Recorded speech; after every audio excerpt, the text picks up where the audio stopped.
Facing the fire, the first of two hearings this week over the collapse of Silicon Valley Bank and Signature Bank. Three regulators facing questions from Senate Banking Committee members today. We will hear from Republican Senator Cynthia Lummis. Plus, Alibaba is breaking up. Don't be sad, though. This is good news, as you can see. The e-commerce giant announcing its $220 billion empire will be divided into 6 main units. The move comes a day after the company's founder, Jack Ma, resurfaced in China after months of absence.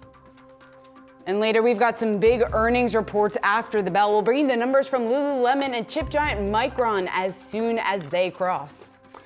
But first, let's get you up to speed on the latest out of the banking crisis. Top banking regulators testifying today in the Senate over their department's role in the collapse of Silicon Valley Bank and the fallout from it. Yahoo Finance's Jen Schonberger has the details for us. Jen, certainly was an interesting day. What did we learn? Hey there, Dave. In an at times fiery hearing, lawmakers on the Senate Banking Committee on both sides of the aisle grilled 3 regulators on why Silicon Valley Bank failed. Ranking member Tim Scott called it a classic tale of negligence, while Senator Tester said that I'm a dirt farmer, and I'm going to tell you that I didn't need to be an accountant to figure out what the heck was going on here.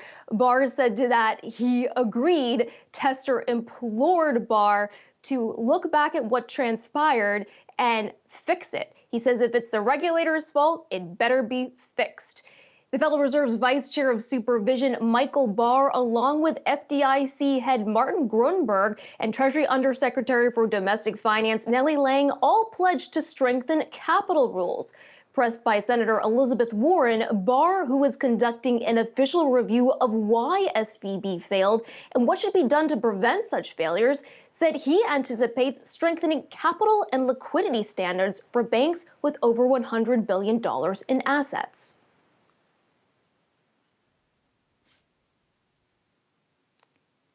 If you had stress tests, let me put it this way. If you had stress tested Silicon Valley Bank in 2022, it wouldn't have made any difference, would it?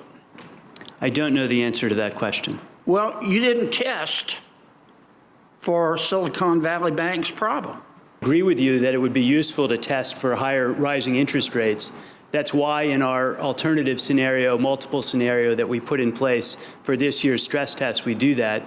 These decisions were made before I arrived, but I agree with you that it would be better to do that. But it's like somebody going in for a test for COVID and getting a test for cholera, isn't it? Barr noted that the Fed was aware of deficiencies at SVB as early as the fall of 2021 and warned the bank about its issues. Senators questioned why the Fed didn't further assert authorities it already has to stop mismanagement and prevent SVB from failing.